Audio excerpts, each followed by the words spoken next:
et vous avez raison, c'était effectivement une sanction qui a été prise, mais dans un contexte différent. Vous savez que Salih Diabo était le premier vice-président du parti. C'était le premier vice-président du parti.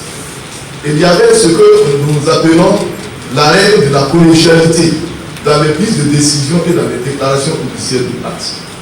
Salih Diabo a enfreint à cette règle de collégialité et c'est pour cette raison qu'il a été sanctionné. C'est vrai, il a fait son autocritique tel que stipulé dans les textes et il a été, donc on a levé sa sanction effectivement.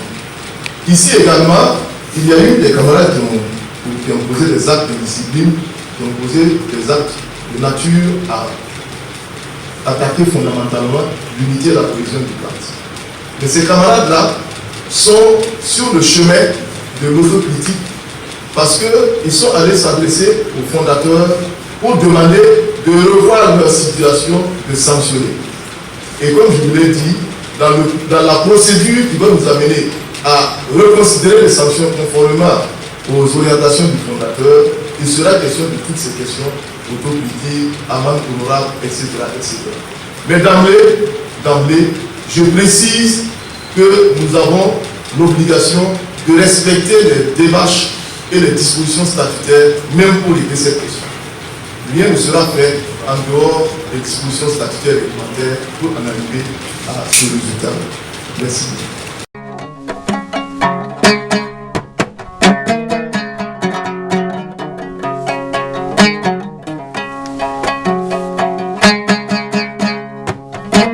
Mais la garantie se trouve dans la lettre que le président leur a adressée, à travers donc la personne de Léon Skoli. Si vous lisez bien la lettre, le président leur dit de se tenir prêt pour réintégrer les rangs du parti, mais il renonce aux poursuites judiciaires et au fait d'ester le parti en justice, et qu'il revienne effectivement participer, mais dans la discipline et la cohésion et l'unité au niveau du parti. Alors, si je dois tirer une petite conclusion, même si cela ne fait pas partie de vos préoccupations, la petite conclusion est la suivante. Contrairement à des commentaires par la suite,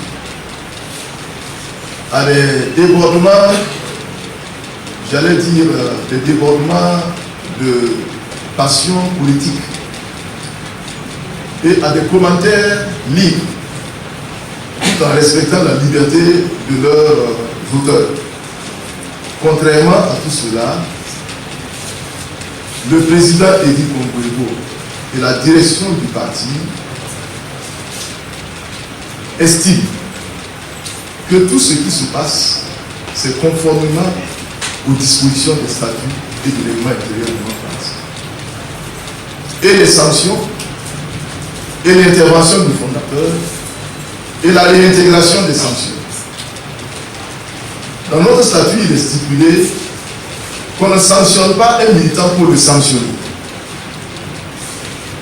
La sanction, philosophiquement, au niveau des textes du CDP, a pour objectif de permettre au fautif de corriger soit son attitude ou son action, de s'amender et surtout de tirer le son pour ne plus reconduire les mêmes erreurs.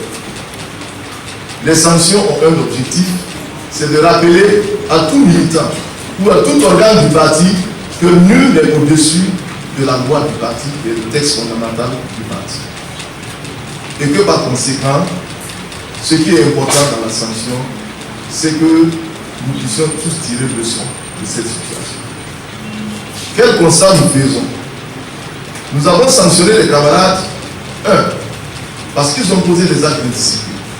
2, parce qu'ils ont même esté le parti en justice. Ce n'est pas le fait de nous amener en justice le problème, non. C'est le fait de nous amener en justice pour demander à la justice de bloquer le parti. Suspendre le bureau exécutif national. Suspendre le bureau politique national. Suspendre la tenue des instances, le conseil national. Suspendre le congrès. Suspendre le parti de toute activité en annulant son récépissé. C'est ça que nous avons considérées comme étant des actions judiciaires dans le sens de demander à la justice de liquider le parti. C'est pour cette raison. Sinon, ce n'est pas pour le fait d'être allé en justice. Nous sommes allés en justice en juin 2019. Tout récemment, nous sommes allés en justice. La justice nous a même condamnés à revoir notre bureau politique national avant de tenir notre congrès extraordinaire. Nous n'avons exclu personne. Nous n'avons suspendu personne. Nous n'avons traduit personne devant le tribunal de compagnie. Nous avons seulement demandé aux camarades, à la commission contrôle et vérification, d'interpeller les camarades pour exiger des explications de leur part par rapport à cette activité. Donc, si nous avons sanctionné les camarades, c'est pour ces raisons. Et comme le fondateur nous leur demande d'arrêter les procès, d'arrêter d'essayer le parti en justice et de revenir dans la discipline pour la présidentielle du parti, le fondateur a réglé la cause. Nous ne pouvons plus nous attacher à l'effet qui est la sanction. La sanction n'était qu'un effet. La cause, ce sont ces actes antipartis. Dans la mesure où ils reviennent en renonçant à ces actes antipartis, il n'y a plus de raison pour nous de maintenir leurs sanctions. Voilà ce que nous tenons à dire. Par conséquent, ce n'est ni la victoire d'un sanctionné, ni la victoire d'un sanctionneur, c'est la victoire du parti. Et c'est ce qui nous intéresse au premier chef en tant que direction politique. Du reste, le président Elie a toujours, avant les sanctions, pendant les sanctions et après les sanctions, il a toujours insisté en disant que les camarades qui se comportent de manière indisciplinée reviennent dans les rangs, dans l'esprit de discipline, de la cohésion d'unité, pour qu'ensemble on se tienne la main au travail. Il a toujours invité les camarades à cela. Donc, je pense que s'il y a une satisfaction, c'est le fait que tous les militants du parti soient ensemble en train de revenir sur une situation qui va renforcer l'unité et la cohésion du parti.